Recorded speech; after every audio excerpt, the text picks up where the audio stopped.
I'm speaking to Christian Parenti. He's a professor in the Global Liberal Studies program at New York University. He's written a number of books, including Tropic of Chaos, Climate Change and the New Geography of Violence, talking about how climate change mixed with other factors is already creating war. He'll be speaking in New Haven on Thursday, November 17th, giving the Shafer Lecture for Promoting Enduring Peace. Good afternoon. Good afternoon. Thanks for having me on. I'd like to start with a science story. I read very recently a report by the World Wildlife Fund that says that compared to 1970, the Earth has already lost 58% of wild animals, and that will be down 67% of what we had in just 4 more years. That seems pretty shocking. Yeah, well, it's the 6th great extinction, as Elizabeth Colbert put it in her book of that title, and it really puts into perspective the depth and breadth of the environmental crisis. I mean, normally we just see a picture of a polar bear, but obviously this is much, much worse. Mm-hmm. Yeah, there's all the species that we don't even know about, and the fungi and the microbes, and it's bad news. I was in Ecuador about 2 years ago in the Amazon, where there was a suspension of drilling efforts, traveling with John Vidal, the Guardian environmental correspondent for the Guardian, and yeah, he was making that point about how many and very important species are not even visible. And in that part of the Ecuadorian jungle, some scientists had recently found a fungus that could digest plastic. So some of what we're losing in this extinction is of tremendous utility to human beings, and also of tremendous utility in any effort to rectify the human relationship with the physical environment. A fungus that can digest plastic, one could imagine that being essential to any civilization that was attempting to live sustainably on this half-trashed planet. Mm. Last month, climate activist Bill McKibben wrote about a new report issued by Oil Change International, which flatly said there was a need to stop all new fossil fuel infrastructure and industry expansion. As McKibben put it, the number is 0. There should be 0 expansion of fossil fuel facilities. What do you think about that claim? I think that is an excellent idea. And I think that is that the assault on the infrastructure construction efforts is one of the most important things that the environmental movements globally have been doing, and the United States have been doing for the last 10 years, shutting down coal export terminals, pipelines, all this sort of stuff. And those who engage in that activism, as anyone who pays attention to the news can tell, put up with serious repression and surveillance. And those activists, right now, particularly out at Standing Rock, fighting that pipeline, are really heroic. They are really, really heroic. And yeah, I think that is an absolutely important struggle, and it should be at the forefront of what the environmental movement does. And, it's a lot of young people who do that and take those risks, and I really commend them. I think the world of them, and everyone, all of us who care about the planet should support them if we're not able to go out and fight these infrastructural projects. I looked at the Oil Change International. I never heard of it. Always wondering if the funders are just partisan. One of the big funders is the Rockefeller family, as symbolic of capitalist fossil fuel as they come. But now, at least part of that family understands that the future is not with fossil fuels. Yeah, I mean, several Rockefeller funds, right? So Rockefeller Brothers is the smaller of the funds, and there's a Rockefeller Family Foundation. And the Rockefeller Brothers Fund led the way in divesting of, I forget whether it was all fossil fuels, but it was at least coal. So, but yeah, I mean, you point to one of the contradictions in the U.S. left, which is that much of the efforts to fight global capitalism are funded by the fortunes of the robber baron families who got wealth on the back of exploiting workers and the physical environment. So that's the way it is. And those, there can be real problems with that kind of funding, but obviously Oil Change International is a good group, and that is, I think, unassailable advice to the environmental movement to put our bodies in front of these infrastructural projects, to drive up the cost of them, to use everything from blockading to lawsuits to lobbying to drive up the costs of these pieces of infrastructure so that they do not happen. Because, of course, once they're in place, we're locked in, right? These things are built to last, these pipelines, these coal export terminals, et cetera, et cetera. And right now what's going on in the fossil fuel industry in the U.S. is that the shale revolution, the fracking revolution has made the U.S. An oil and potentially a gas exporter. Natural gas is much harder to move around outside of a pipeline than oil is. And there was, before the fracking revolution, which was enabled by the 2005 energy bill, which basically exempted fracking from any kind of federal regulation, there were several, I think it was 3 liquefied natural gas import terminals were planned. One of them was actually built, and to the tune of $1 billion is actually being retrofitted or has been retrofitted, and the others are now being retooled, redesigned as export terminals, because the price differential on the other side of the Pacific, particularly in Japan, is like 3 times. So if the U.S. frackers and oil companies can sell liquefied natural gas in Japan, they stand to make tremendous profits. And so that's what this is about, is trying to feed American fossil fuels into the Pacific markets, energy markets, and the costs of that have to be driven up. That stuff has to be stopped, because once it is in place, we're locked in with that stuff for decades to come. I understand. This year you had an article in the book Anthropocene or Capitalism, Nature, History, and the Crisis of Capitalism. First, could you explain that rather difficult title? Well, this is a book that was edited by Jason W. Moore, who's a professor of sociology up at SUNY Binghamton. And Jason is a Marxist. He's a world ecology Marxist, and he is, adamant about really getting beyond the nature-society distinction. This might sound rather academic to some people, but I think it is an important political point that the more we see civilization as distinct from natural processes, the more we paint ourselves into a kind of political corner. And if you look at the deep environmental history of human civilization, you realize that human society is an environment-making event. I mean, it's an environment-making set of institutions. And that's what human beings do. That really what nature is a series of organism-environment interactions. Every organism interacts with its environment and is simultaneously part of the environment of another organism.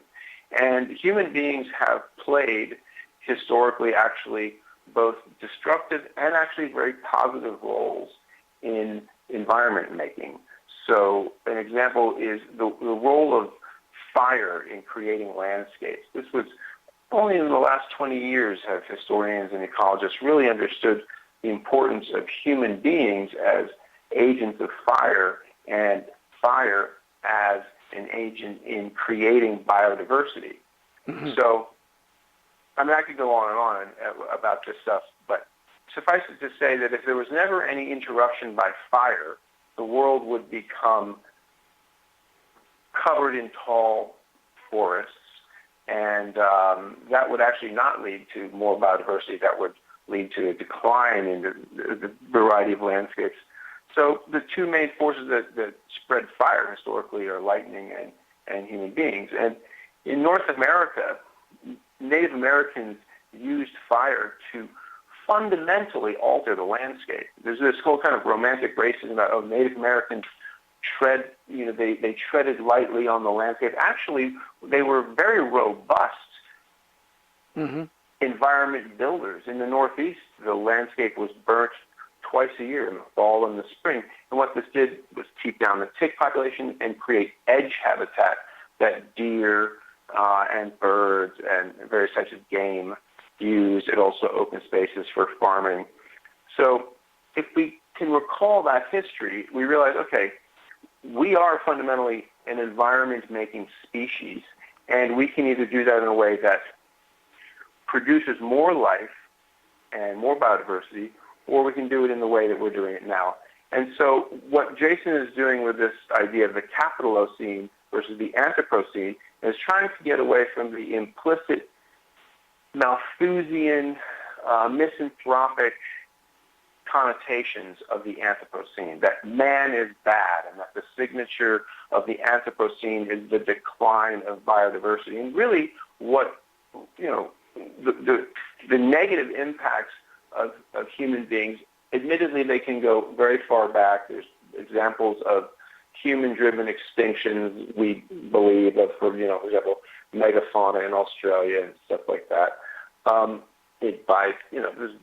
long time ago. This is not due to industrial civilization, but there's enough counterexamples of human beings being positive agents within the environment. And the real turning point, this is Jason's argument, is the advent of capitalism, like the emergence of capitalism, beginning about, in earliest origins 500 years ago, and then really taking off in the Industrial Revolution. So he's trying to put blame where it is deserved, which is upon the system, the social system designed around endless capital accumulation. So that's what's going on with that title.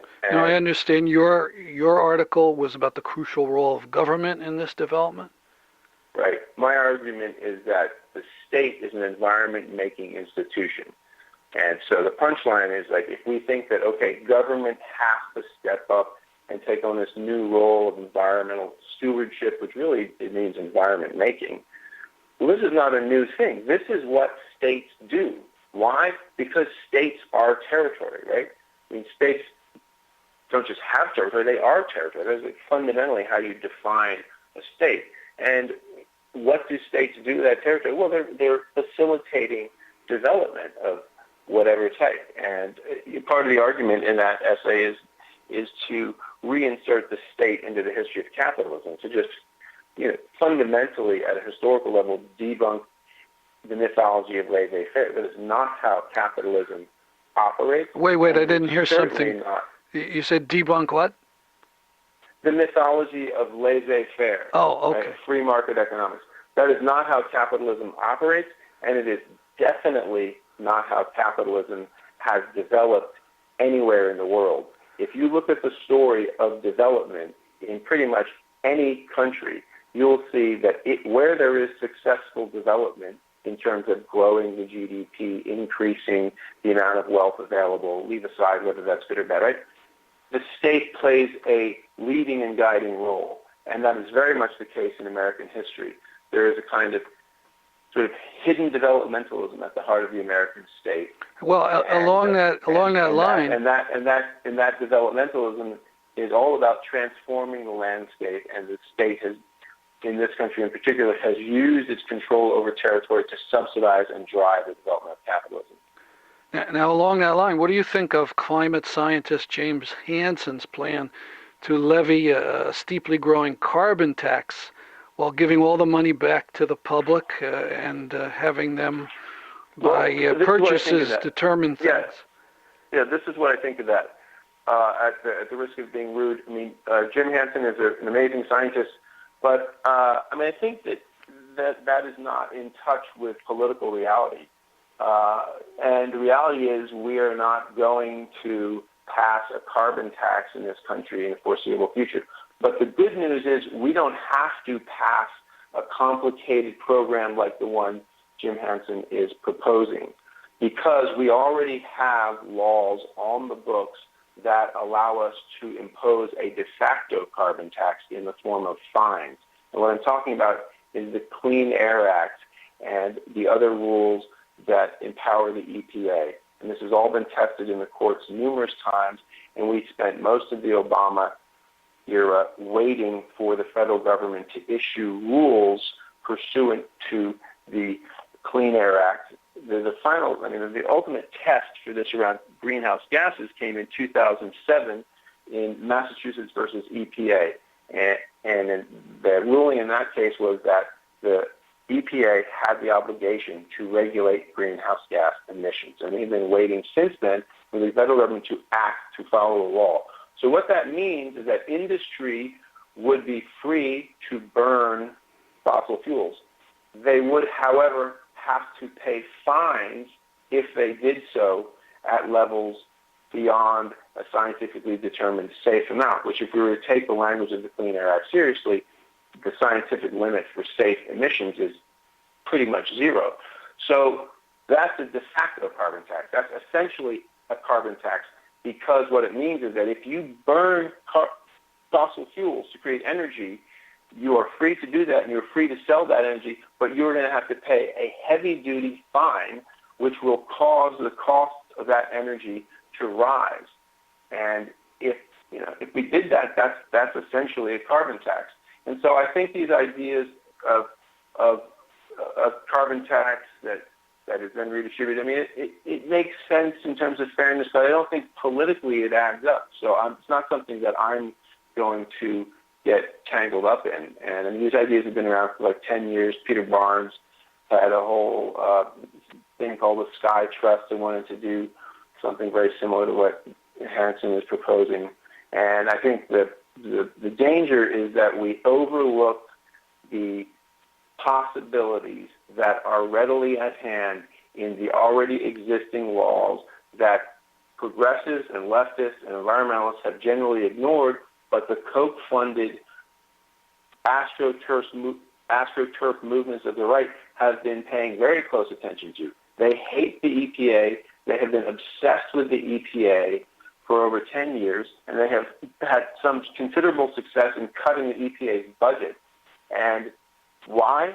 Because they realize that the EPA actually has significant power and has imposed tremendous costs on industry over the last 40 years. And they realize that in the wake of Massachusetts versus EPA, those costs could rise astronomically, particularly for the fossil fuel industries. Mm-hmm. So this is a very big question, and we're running out of time, but do you think then that even under capitalism that we can maybe not solve things, but to come to some kind of situation to maintain civilization? I do. I don't think capitalism can be made sustainable, but I do think that capitalism could be forced off of fossil fuels and forced to build out a renewable energy sector that was based on broadly defined solar energy, including wind as solar, since that's what drives the winds. So I think that capitalism could make that transition. That transition, however, does not constitute a sustainable society. It is merely a type of triage that would buy us time to deal with all of the other aspects of the environmental crisis, such as the one that you brought up in the beginning of our conversation here about extinction, right? Overfishing, deforestation, which is driving this sixth grade extinction. So that's what I think. I do think that capitalism is reformable enough for us to avert skidding off the edge of the cliff and buy time to keep struggling for a sustainable world. Well, this has been great, and I really look forward to your talk in 9 or 10 days in New Haven. Likewise. Look forward to seeing you there. Thanks a lot.